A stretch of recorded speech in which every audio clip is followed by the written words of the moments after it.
नमस्कार, मैं जुहान दिनभर की खबरों में सबसे पहले डालते नजर आज के मुख्य समाचारों पर। कांग्रेस सरकार का आधा कार्यकाल बीता, अत्याचार और अराजकता चरम पर बोले जिलाध्यक्ष बलवीर बिश्नोई। 22 जुलाई को विरोध प्रदर्शन को लेकर टाउन में कार्यकर्ताओं की बैठक। सीटू के आह्वान पर मिड डे मील वर्करों ने मानदेय बढ़ाने और बकाया भुगतान करने की उठाई मांग। कलेक्टर को ज्ञापन नहीं लेने पर जताई नाराजगी। जन चेतना रथ रवाना, कलेक्टर ने कहा तीसरी लहर की संभावना, हमेशा मास्क लगाकर रखें। जंक्शन भगत सिंह चौक पर पहुंची अष्ट धातु से बनी मूर्तियां, अधिकारियों ने किया औचक निरीक्षण। अब खबरें विस्तार से। राजस्थान प्रदेश में बिगड़ी कानून व्यवस्था, निरंतर बढ़ रहे अपराध, महिलाओं पर अत्याचार के खिलाफ और सिंचाई पानी सहित अन्य मांगों को लेकर हनुमानगढ़ भाजपा 22 जुलाई गुरुवार को जिला मुख्यालय पर विरोध प्रदर्शन कर जिला कलेक्ट्रेट का घेराव करेगी। घेराव से पूर्व जंक्शन स्थित नई धान मंडी में गुरुवार सुबह सभा के बाद कलेक्ट्रेट पर प्रदर्शन कर ज्ञापन दिया जाएगा। इस विरोध प्रदर्शन को लेकर मंगलवार को जिला अध्यक्ष बलवीर बिश्नोई, भाजपा नेता अमित साहू, टाउन नगर मंडल अध्यक्ष प्रदीप ऐरी ने टाउन में भाजपा कार्यकर्ताओं की बैठक ली। बैठक में बड़ी संख्या में जनप्रतिनिधि, पदाधिकारी और कार्यकर्ता शामिल हुए। कार्यकर्ताओं को संबोधित करते हुए भाजपा जिला अध्यक्ष बलवीर बिश्नोई ने कहा कि अब होगा न्याय के नारे के साथ सत्ता में आई कांग्रेस पार्टी के कार्यकाल का आधा समय बीत चुका है। इस कार्यकाल में कांग्रेस सरकार ने गरीबों और महिलाओं पर अत्याचार, बेरोजगारों के साथ धोखे के सिवा कोई काम नहीं किया। प्रदेश भर में बिगड़ी कानून व्यवस्था का हाल किसी से छुपा हुआ नहीं है। किसानों की संपूर्ण कर्जा माफी की घोषणा के साथ सत्ता में आने वाली कांग्रेस अब तक किसानों का कर्जा माफ नहीं कर पाई। इसके उलट किसानों को सिंचाई पानी के लिए लगातार संघर्ष करना पड़ रहा है। उन्होंने कहा कि मुख्यमंत्री अशोक गहलोत कोरोना के संकट काल में पिछले 1.5 वर्ष से अपने निवास से सरकार चला रहे हैं। वहीं भाजपा कार्यकर्ता महामारी के समय में भी लोगों के बीच जाकर सेवा कार्य कर रहे हैं। भाजपा नेता अमित साहू ने कहा कि कांग्रेस सरकार हर मोर्चे पर पूरी तरह से विफल रही है। कांग्रेस के राज में आम आदमी का हाल बेहाल हो चुका है। कांग्रेस ने सत्ता में आते ही बिजली के दाम 2 गुना तक कर दिए। वहीं पानी के बिलों में भी बेतहाशा बढ़ोतरी की गई। पड़ोसी राज्यों से भी हमारे यहाँ डीजल, पेट्रोल 12 रुपए के करीबन महंगा मिल रहा है। कांग्रेस की जनविरोधी नीतियों के खिलाफ हनुमानगढ़ भाजपा पूर्व मंत्री डॉक्टर राम प्रताप के नेतृत्व में गुरुवार को जिला मुख्यालय पर जोरदार विरोध प्रदर्शन करेगी। ऐरी ने कहा कि प्रदेश भर में उपजे अराजकता के हालातों के चलते बिगड़ी कानून व्यवस्था व आमजन के साथ अन्याय को लेकर कांग्रेस की गहलोत सरकार को चेताने के लिए भाजपा कार्यकर्ता पूरे जोश के साथ विरोध प्रदर्शन करेंगे।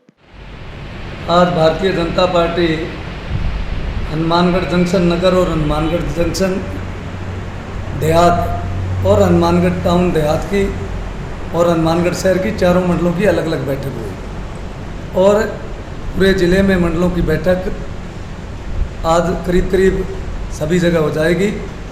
और 22 तारीख को 22 जुलाई को सरकार की जन विरोधी नीति, किसान को सिंचाई का पूरा पानी देने, बिजली में बढ़ी दरों को वापस लेने और प्रदेश में बिगड़ी कानून व्यवस्था को लेकर, बेरोजगारों को रोजगारी भत्ते को लेकर, इन सब तमाम बातों को लेकर भारतीय जनता पार्टी 22 तारीख को कलेक्ट्रेट का घेराव करेगी। इसको लेकर आज सभी बैठकें हुई है और एक बड़ा विरोध प्रदर्शन इस सरकार, प्रदेश कांग्रेस सरकार के खिलाफ किया जाएगा। कोरोना वायरस महामारी के दौर के चलते दवाई व ऑक्सीजन की किल्लत मचने पर लोगों में रोग प्रतिरोधक क्षमता बढ़ाने के लिए क्या किया जाए।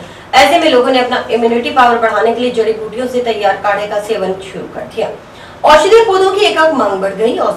ऐसी परिस्थितियों में महामारी से निपटने के लिए राज्य सरकार ने एक अभिनव पहल की।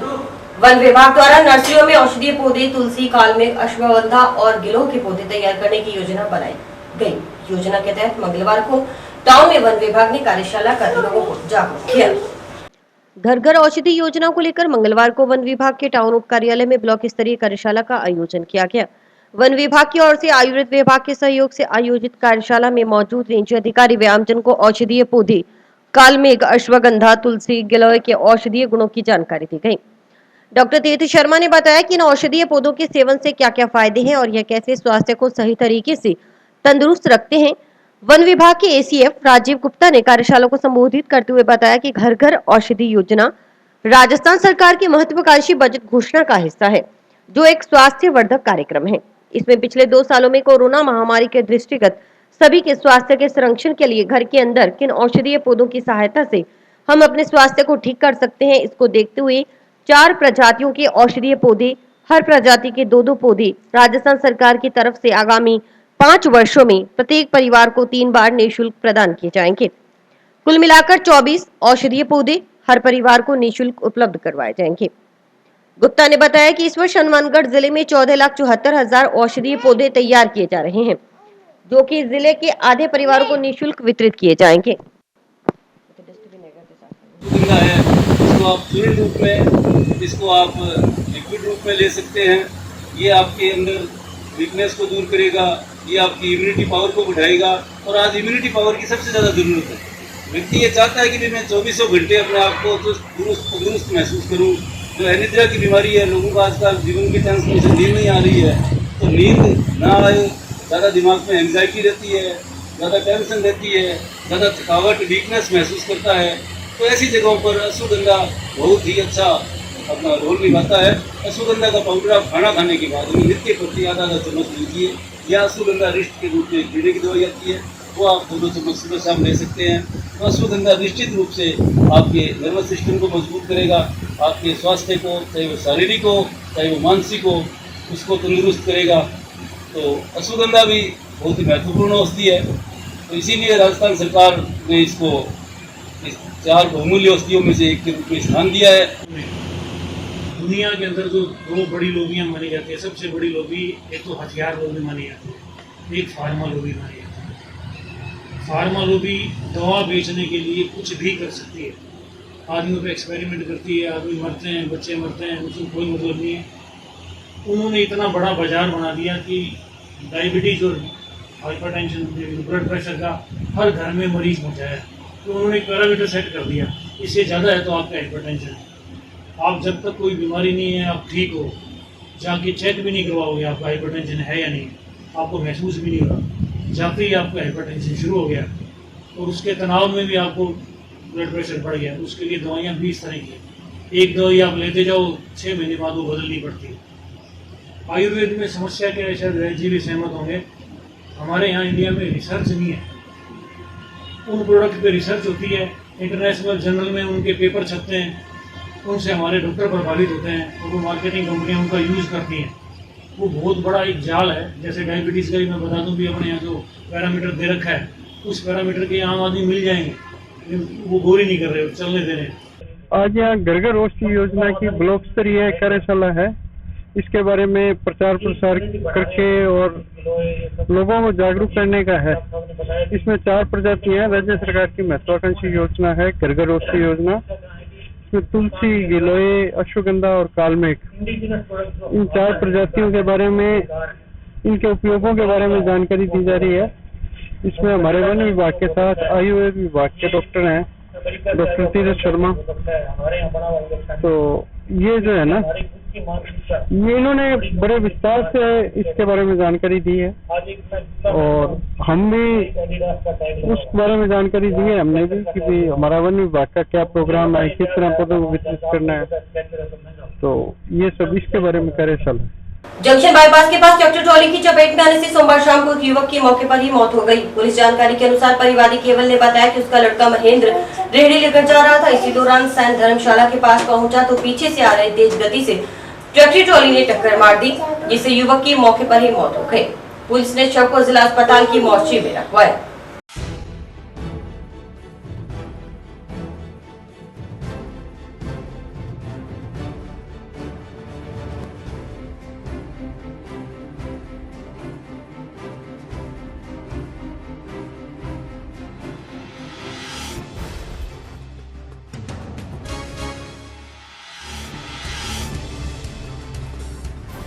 ये कल दिनांक 19/7/2021 को शाम करीब 4-5 बजे के बीच की बात है।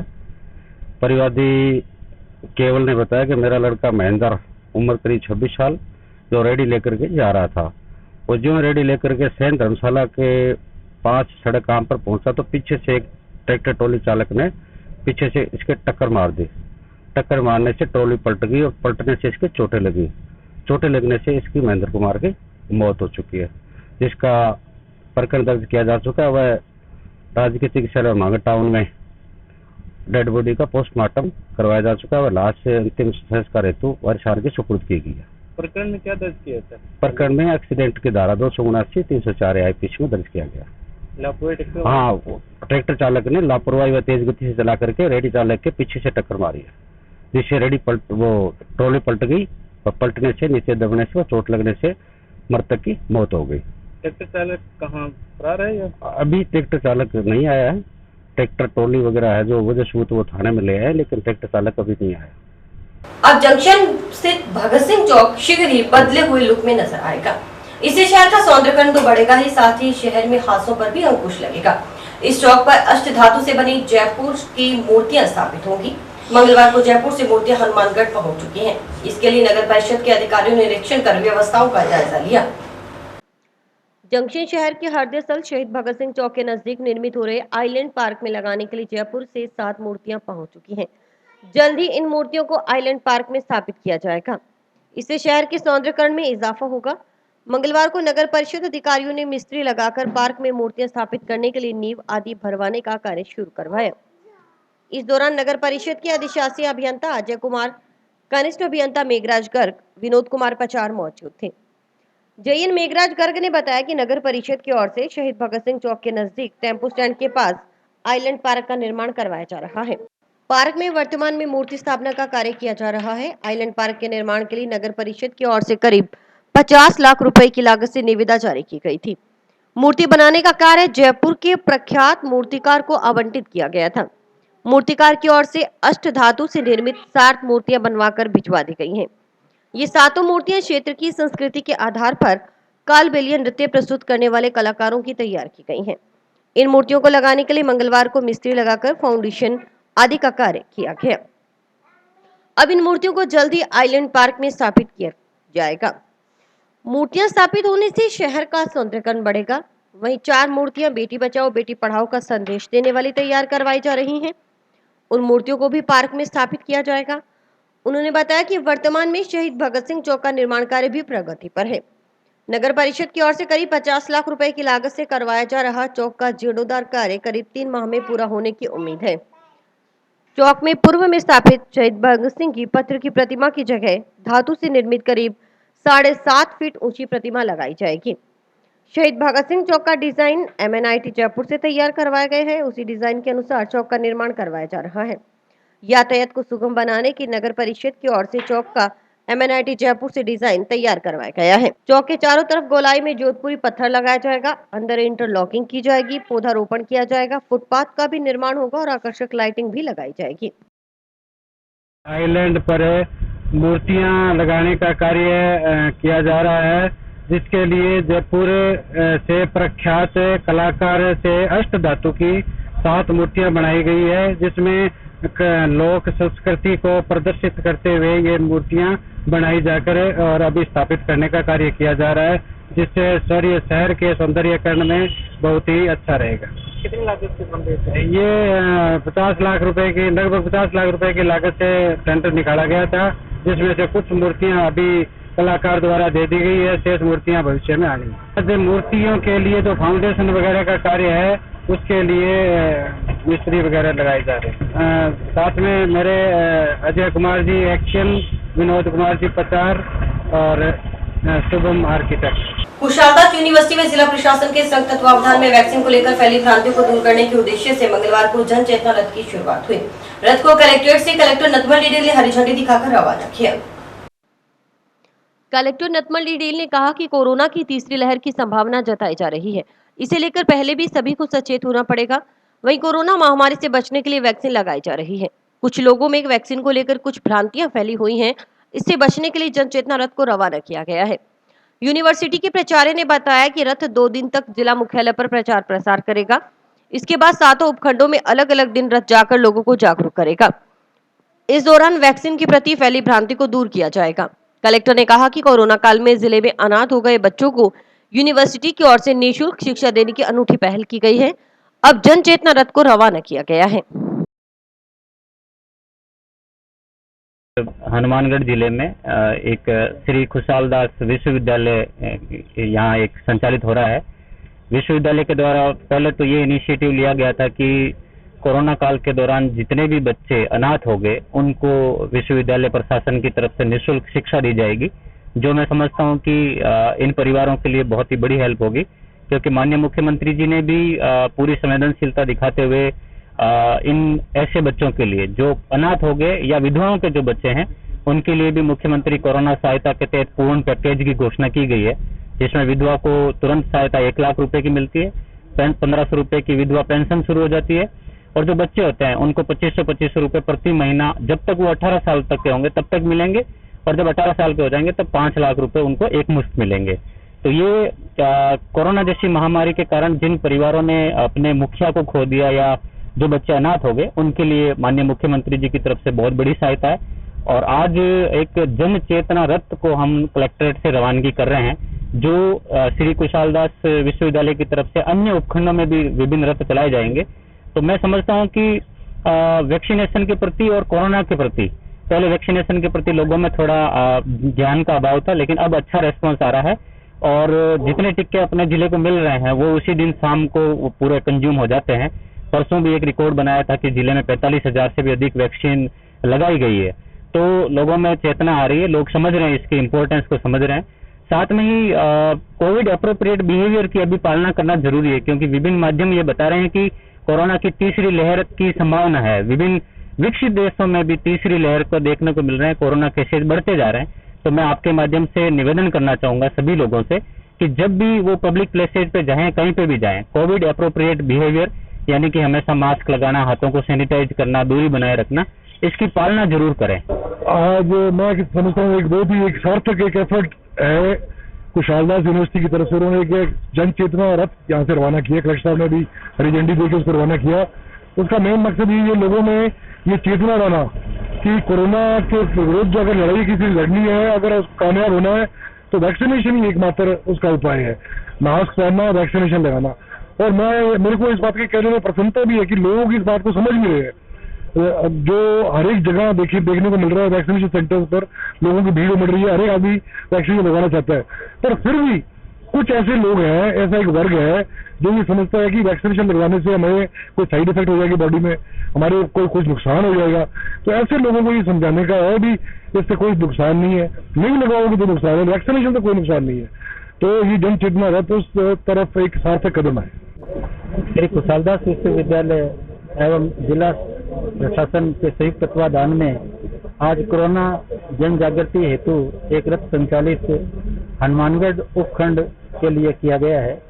इसी प्रकार से जिले के 7 उपखंड में विभिन्न दिवसों के अंदर हमारे रथ संचालित होंगे, जिससे कोरोना के प्रति लोगों के बीच में जो एक अवधारणा ऐसी बन चुकी है कि कोरोना का इंजेक्शन लगाने से हमारे कई तरह के शरीर में विकार आ जाएंगे, उनके निदान के लिए या उन जागृति के रूप में हम एक अभियान चला रहे हैं। इसके लिए पंपलेट और पोस्टर भी बनाया गया है कि कोरोना इंजेक्शन लगवाने से या टीका लगवाने से किसी भी प्रकार का शरीर में रोग प्रतिरोधक क्षमता विकसित, किसी प्रकार का कोई विकार नहीं होगा।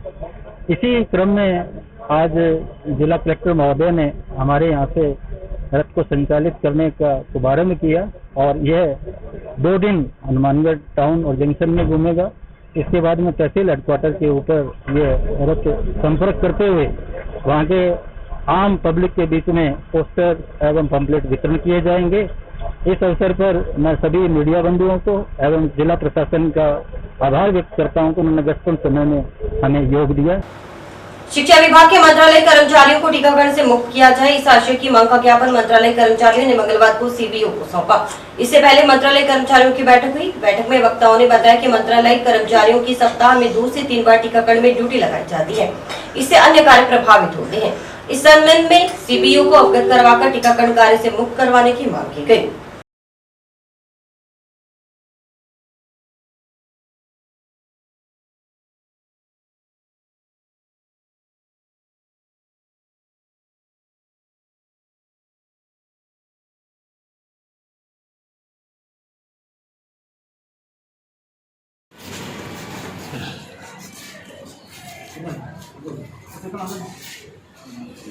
ये वैक्सीन का कार्यक्रम है उसमें 45 कर्मचारियों को लिया जा रहा है। मैं स्कूल के छात्री और प्रभावित हो रही सारी कोशिश करो ना। आप भी कारण से रोटेशन भेज दो।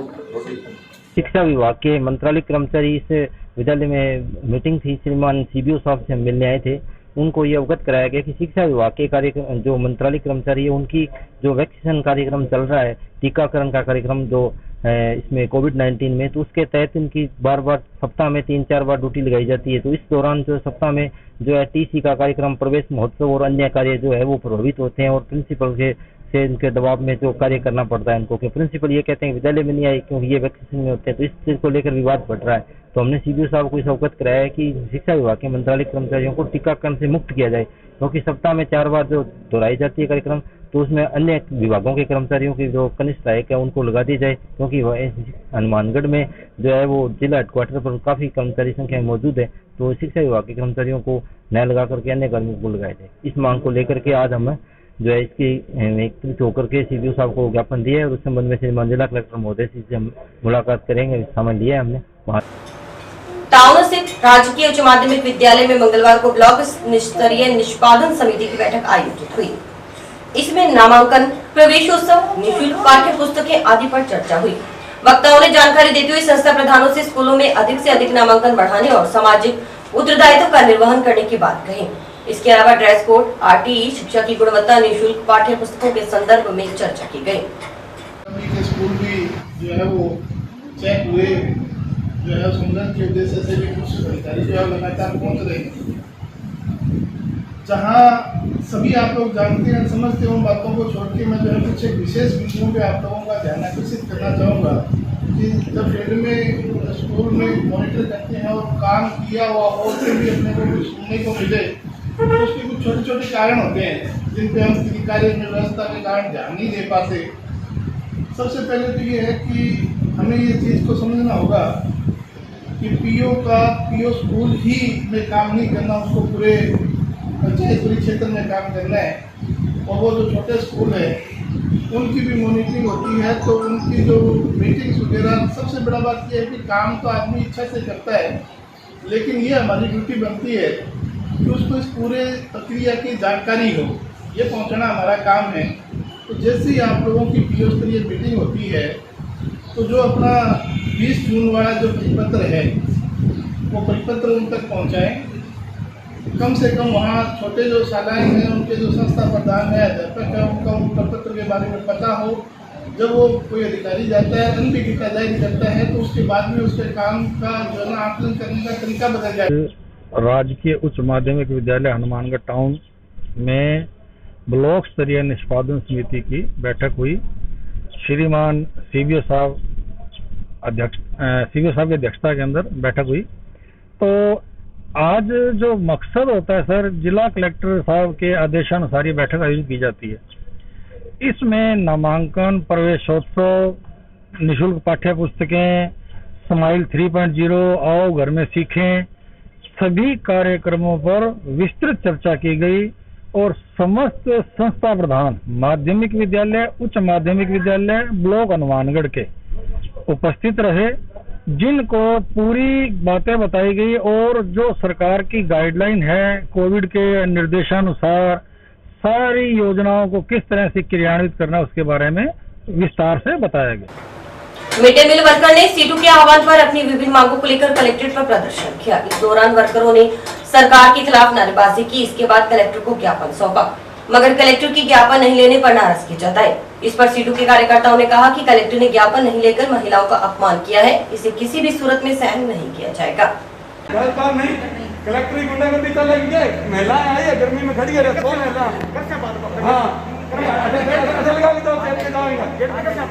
बेचारी लुगाइयाँ खड़ी है गर्मी में, कलेक्टर ने चिंता क्यों नहीं आएंगी?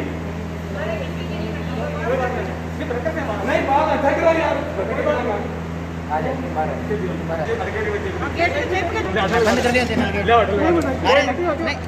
मतलब की बात है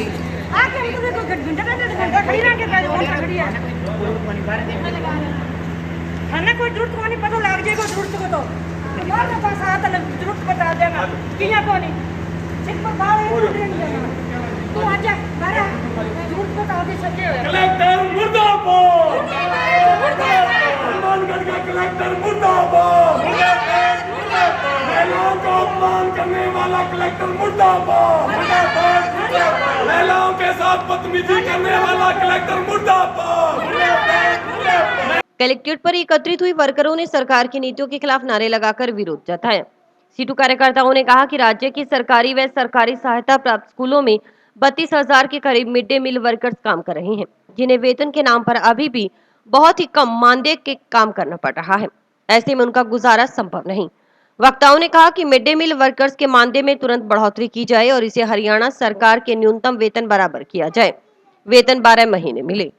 आह्वान पर भारतीय ट्रेड यूनियन केंद्र के कार्यकर्ता आज मिड डे मील के जो हमारी यूनियन है उसके कार्यकर्ता आज पूरे देश के राष्ट्रीय आह्वान पर यहाँ ज्ञापन देने के लिए अपनी मांगों का आए थे। यहाँ पर ये पुलिस के कर्मचारी खड़े हैं। इनके कहने के बाद हमारे साथी ज्ञापन देने के लिए गए, लेकिन आज हमने पहली बार देखा है कि एक कलेक्टर जो पूरे जिले का मालिक है वहां 20 मिनट महिलाएं खड़ी रही और वो अपनी वार्ता के अंदर लगे रहे। हमने कहा ज्ञापन ही देना है, बड़ी गर्मी का समय है, पसीनो पसीन हो रखा है, महिलाएं बड़ी दुखी है, आप ज्ञापन लीजिए। आपकी सत्र की कोई मांग ही नहीं है, मुख्यमंत्री के नाम ज्ञापन है, आपको ज्ञापन भेजना है, बात इतनी सी है। लेकिन करीब 20 मिनट तक वहां खड़े रहे और जब अंदर जाने की बात आई तो वहां जो खड़े हैं उनके पुलिस के कर्मचारी, उन्होंने अभद्र भाषा का महिलाओं के साथ प्रयोग करा, जिसको हम किसी भी सूरत में बर्दाश्त नहीं करेंगे। और एक चेतावनी देके जा रहे हैं आज की जल्द ही इस कलेक्टर पर आएंगे और देखेंगे कि इस कलेक्टर की हैसियत क्या है जो महिलाओं के साथ इस तरीके की बदसलूकी के आगे कर्मचारी करें। नारी शक्ति का सम्मान, हम ही कह रहे थे कि मोदी सरकार नारी शक्ति का सम्मान कर रही है, उसका नुमाइंदा नहीं कर रहा है तो मोदी सरकार कहां से करेगी। इसलिए मैं निवेदन करूंगा कि जाओ पूरी तैयारी करो और जल्द ही इस कलेक्टर के ऊपर बड़ा डेरा लगाएंगे। काम करते हैं और हमारे को तनख्वाह नहीं देते सही से, 4 महीने से हमारा तनख्वाह रुका हुआ है और हम साफ सफाई में काम करते हैं और वो खाना बनाने में लगते हैं तो हमको साफ सफाई में काम करवाते हैं। मुझे पूरा तनख्वाह ही चाहिए और 1300 रुपये मिलते हैं और ज्यादा तो मिलते नहीं। मुझे तनख्वाह चाहिए पूरा। कितने महीने हो गए मिला? 5 महीने हो गए, अभी मिला ही नहीं है। CI2 के संयुक्त फेडरेशन के आह्वान पर राष्ट्रीय कार्यक्रम था आशा मिड डे मील वर्कर्स का, जो स्कूलों में खाना बनाने का काम करती हैं। उनको मात्र 1300 रुपए की तनख्वाह मिल रही है और वो भी 6 महीने से कोरोना काल के चलते मिली नहीं। उसी के साथ एक सरकार योजना लेके आ रही है, उस योजना के अंतर्गत वो डायरेक्ट जो पैसा है वो उसके छात्रों के खाते में डालेंगे। जैसा कि उन्होंने केंद्र सरकार ने गैस की सब्सिडी के वक्त कहा था कि ये जो सब्सिडी खाते में जाएगी इससे कालाबाजारी बंद होगी, लेकिन आज आप देख रहे हैं अनुभव से कि 8.55 पैसे ही गैस की सब्सिडी आ रही है। सब्सिडी नाम की चीज खत्म हो गई। तो सरकार ये जो काम कर रही है, ये इस योजना को खत्म करने का काम कर रही है। पैसे डायरेक्ट उनके घरों में परिवारजनों के खाते में जाएंगे तो वो बच्चों को सुविधा, वो जो पौष्टिक आहार है वो नहीं दे पाएंगे, क्योंकि घर में 100 हजारों बीमारियां हैं। वो गरीब आदमी से वो पैसा अपनी जरूरत में खत्म हो जाएगा, न कि बच्चों की। ठीक है, हमारा एक और कहना है कि अभी फ्रंटलाइन कोरोना फ्रंटलाइन जो वर्कर्स हैं उनको सरकार 50 लाख रुपए मुआवजा दे रही है। तो हम ये कह रहे हैं कि इस कोरोना काल में जिन लोगों ने भी, चाहे वो आशा थी, मिड डे मील के थे, योजना कर्मी थे, चाहे वो पत्रकार हैं, चाहे वो दूसरे लोग, उन तमाम लोगों के जो लोग कोरोना में उनके इसको करते हुए कोई अगर खत्म हुआ, एक्सपायर हो गया, तो उसके परिवार को भी 50 लाख रुपए मुआवजा मिलना चाहिए, क्योंकि उन्होंने बड़ी सेवा की है। सरकारी कर्मचारियों तो 8 घंटे काम किया, उन्होंने 24 घंटे उनसे काम लिया गया है। महिला पुलिस थाना हनुमानगढ़ में दिनांक 13 जुलाई को एक दर्ज प्रकरण में, जिसमें एक मंदबुद्धि बालिका के साथ टाउन की एक महिला और उसकी पुत्री ने 3 लड़कों से बलात्कार करवाया। प्रकरण में आरोपी एक नाबालिग बालिका भी है, जिस कारण बाल कल्याण समिति के संज्ञान में प्रकरण आने पर मंगलवार को बाल कल्याण समिति सदस्य प्रेमचंद शर्मा, अनुराधा सारण, विप्र फाउंडेशन के प्रदेश उपाध्यक्ष अश्वनी पारिक ने एसपी से मिले और सही अनुसंधान कर प्रकरण की उचित जाँच बाबत कहा। समिति सदस्य प्रेमचंद शर्मा ने बताया कि प्रकरण में जो एफआईआर दर्ज हुई है वह रंजिश वश दर्ज की गई है। इस प्रकरण की जांच निष्पक्ष रूप से होनी चाहिए। समिति सदस्य प्रेमचंद शर्मा ने बताया कि पॉक्सो एक्ट की आरोपी महिला और उसकी पुत्री ने भी 12 जुलाई को मंदबुद्धि बालिका के नाना द्वारा उसके घर में आकर मारपीट की थी, जिसका परिवाद भी हनुमानगढ़ टाउन थाना में दिया गया था, जिस पर भी कोई कार्रवाई नहीं हुई। नाबालिका का मामला होने के कारण बाल कल्याण समिति द्वारा अपने स्तर पर जांच की गई, जिसमें पाया गया कि यह प्रकरण झूठा बनाया गया है। प्रकरण की सही जांच होनी चाहिए और निर्दोष को इंसाफ मिले, दोषियों को सख्त सजा मिलनी चाहिए। जिला पुलिस अधीक्षक प्रीति जैन ने सही अनुसंधान का बाल कल्याण समिति को आश्वासन दिया। आज एक प्रकरण के मामले में एसपी साहब के यहाँ पेश हुए हैं। वो प्रकरण जो दर्ज हुआ है वो एक नाबालिग बच्ची के खिलाफ दर्ज हुआ है और उसकी माता के खिलाफ दर्ज हुआ है। प्रकरण इस प्रकार से दर्ज हुआ है कि टाउन की कोई फैमिली है, उनके खिलाफ कोई दूसरी पड़ोस में रहने वाली फैमिली ने कोई नाबालिग बच्ची के साथ अपने घर बुला के माँ और बेटी ने और कोई रेप जैसी घटना करवाई है। ऐसा मामला पॉक्सो के अंतर्गत महिला थाना में 13 तारीख को दर्ज हुआ, जबकि ऐसा मामला नहीं है। हम ये चाहते हैं एसपी साहब से मिलने के लिए बाल कल्याण समिति सहित इसलिए आए हैं कि इनके साथ जो घटनाक्रम जो दर्ज हुआ है वो एक विधिक राय लेके गलत तरीके से दर्ज हुआ है, क्योंकि इन्होंने 12 तारीख को वो जिस मंदबुद्धि बालिका के साथ रेप होना बताया है उसके नाना जी ने इनके घर आके मारपीट की थी और उस मारपीट की एवज में इन्होंने 12 तारीख को टाउन थाना में एप्लीकेशन दी थी, जिस पे टाउन थाना की तरफ से कोई जांच नहीं की, कोई इन्वेस्टिगेशन नहीं किया। जबकि 13 तारीख को उन्होंने पता नहीं किस प्रकार से ऐसा मामला दर्ज कराया जो इनकी इज्जत के खिलाफ जाता है। और हम ये चाहते हैं कि किसी परिवार की समाज में जो इज्जत होती है वो न उछले, क्योंकि प्रकरण कुछ और था और विधिक राय लेके ऐसा मामला गलत दर्ज करवाया है। एसपी साहब ने कहा है कि बिल्कुल सही अनुसंधान करवाया जाएगा। जी, मामला ये है कि उनके बच्चे ने खेलने के लिए लाया घर पर, तो उन्होंने मैंने उन बच्चों को बैठा लिया, कुत्ते देखने के लिए आया, घर पर कुत्ता लगा हुआ, कुत्ते तो घर में किसी को घुसने नहीं देता है, मगर उन बच्चों को मैंने बैठा लिया। उन्होंने मेरे को झूठा इल्जाम लगा दिया कि 3 लड़के के साथ बरकार करवाया, गलत करवाया। ऐसे हमने कुछ भी नहीं कराया उन बच्चे के साथ। उन्होंने मेरे को बुरी तरह का फंसा दिया। मैं घरे घरे काम धंधा करती हूँ, मैं ऐसी औरत नहीं हूँ। आप पूरा मोहल्ले को पूछ लो, मेरी बात नहीं है जी हमारा में जी। जिला स्पेशल टीम के प्रभारी लखवीर सिंह गिल ने भिरानी पुलिस की सहायता से अवैध नशे के खिलाफ चलाए जा रहे अभियान के तहत चिट्टे पर अब तक की सबसे बड़ी कार्रवाई की। 760 ग्राम चिट्टे सहित 4 लोगों को पुलिस ने गिरफ्तार किया है। भिरानी थाना अधिकारी सुखराम चोटिया के नेतृत्व में सोमवार रात्रि करीबन 11 बजे भादरा हिसार मार्ग पर सुरतपुरा गांव के निकट प्राइवेट गाड़ी से नाकाबंदी कर रखी थी। तभी हिसार की ओर से आई स्कॉर्पियो गाड़ी ने नाकाबंदी देखकर गाड़ी वापस बैक कर गाड़ी भगाने का प्रयास किया। युवकों की घबराहट देखते हुए पुलिस ने गाड़ी को घेरकर तलाशी ली तो गाड़ी में 760 ग्राम चिट्टा बरामद हुआ। गाड़ी में सवार युवकों ने अपना नाम फारूक पुत्र यासीन निवासी वार्ड नंबर 8 भादरा, वीरेंद्र पुत्र महेंद्र सिंह जयसिंह निवासी रायसिंह नगर, दीपक पुत्र मुकुंद अरोड़ा व राजवीर पुत्र लाभ सिंह जट निवासी अनूपगढ़ बताया। गिरफ्तार आरोपियों के खिलाफ एनडीपीएस एक्ट में मुकदमा दर्ज कर जांच थाना अधिकारी कविता पुनिया को सौंपी गई है। प्रारंभिक पूछताछ में आरोपियों ने यह स्मैक दिल्ली से लाना बताया था।